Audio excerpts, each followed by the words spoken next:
Hey Joe, this is just for you, mate. Simple pupper build. This is the way I like doing it. It's nothing special and it's not real rocket science. But what we're trying to do is do a mesh coil build for essentially all kinds of atomizers. What I'm using here is a Hobo. Hobo, I think it's the first Hobo. I'm not really sure, to be honest, but it's a Hobo nonetheless. But it works on a lot of atomizers. It's also really good for if you're doing vertical builds sometimes. You've got to bear in mind that the cotton is your reservoir.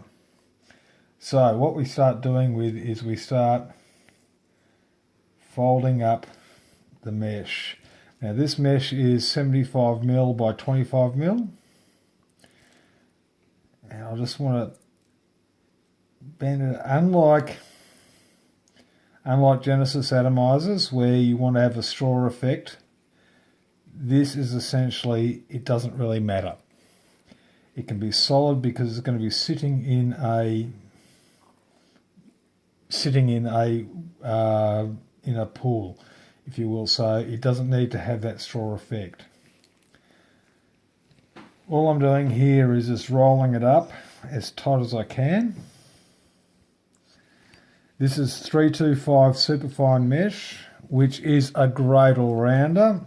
It's good for Genesis atomizers as well as this particular application.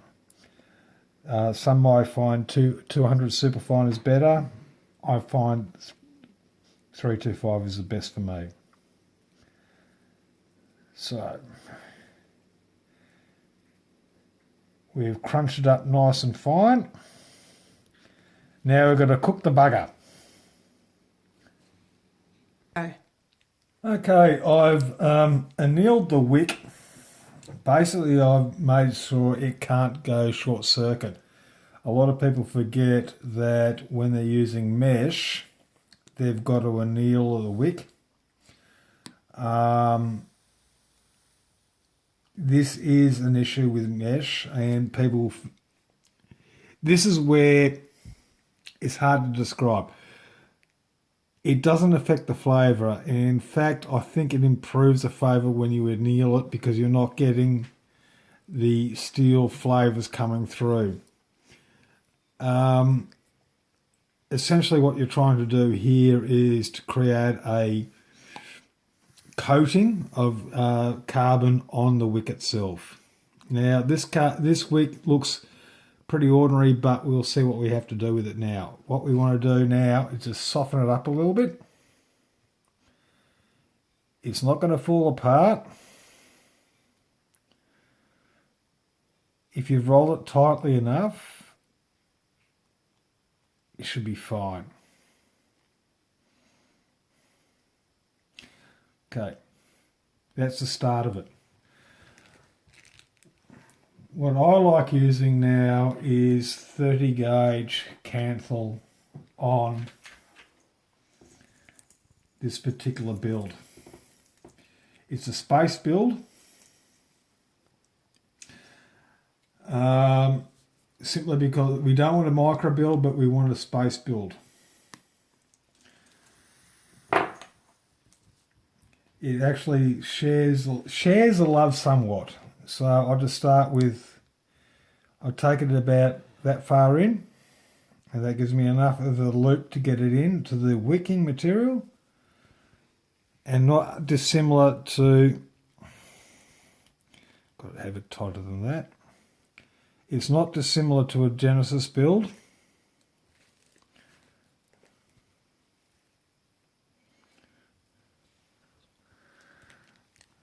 But we want is something like that. Now, I don't know what the ohms are, and at this moment I'm not really concerned. I'll squash them up a little bit. The reason why I want to squash it up a little bit is so I can actually get the mesh into the mesh into the wicking material, which will be the cotton. Keep it still.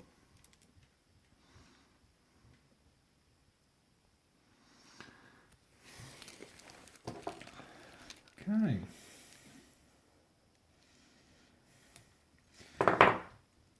As I always build, one leg long, one leg short. Just makes it a lot easier to deal with when you're actually putting it into the atomizer. At this moment, I'll just cut about here.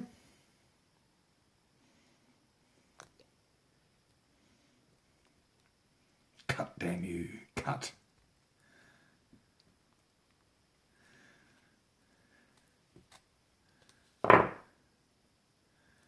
And there we have it. And at this moment,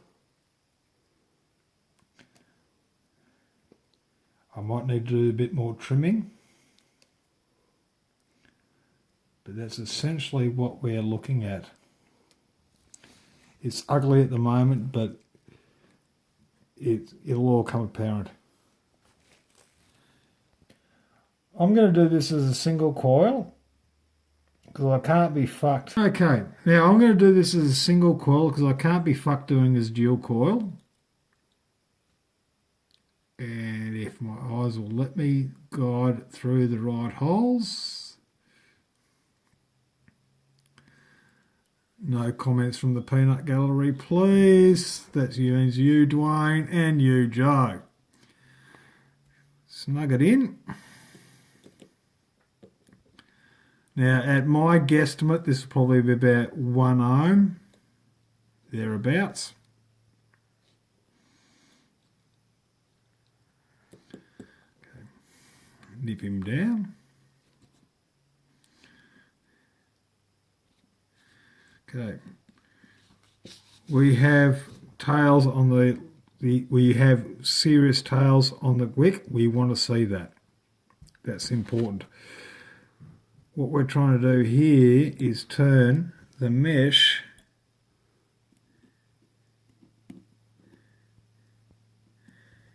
into something special. Okay, so we just fold it down, and we're not worried about folding down the wick of the coil. Just fold it down a little bit. Okay.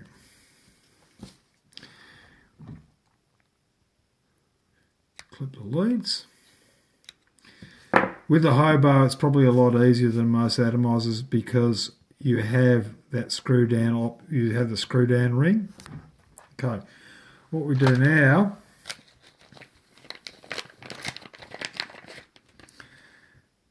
is we get some cotton.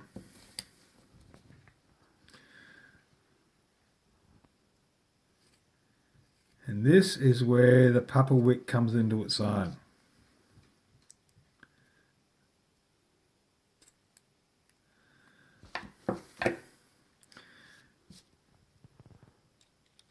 We screw down the top on the Hobo.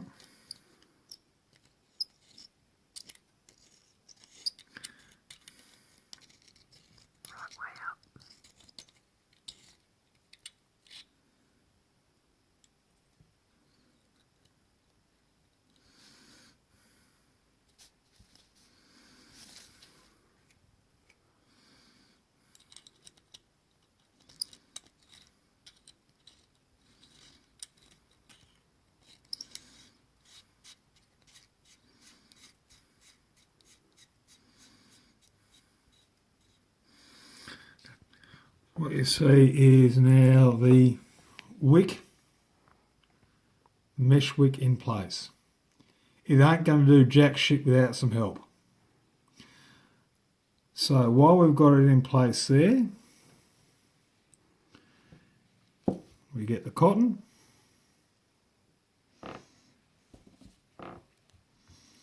And we just start gently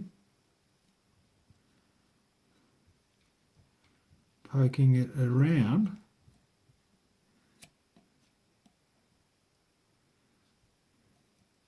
into the void.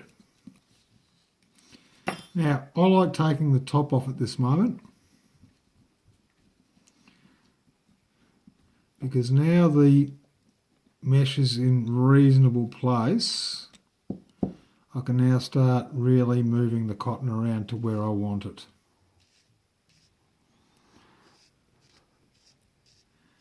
Of course, as with everything, it's going to be sod's law and it's not going to cooperate with me.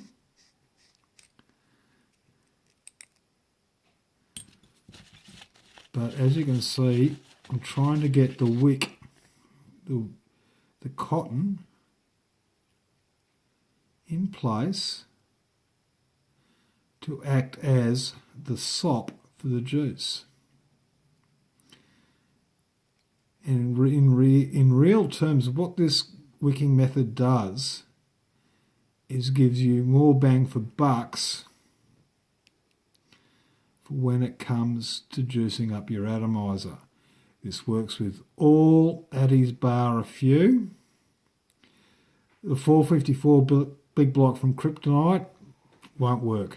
It's essentially, from my mind, is essentially an atomizer that requires vertical coils.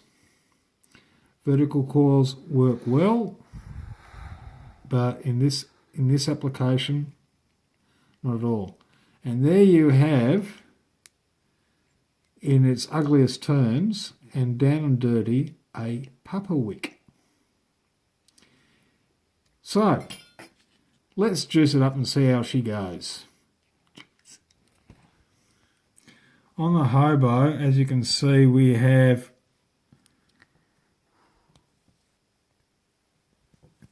it all wicked up and ready to go. This is essentially a pupper wick, and I'll just tidy it up just a little bit because even that's pissing me off.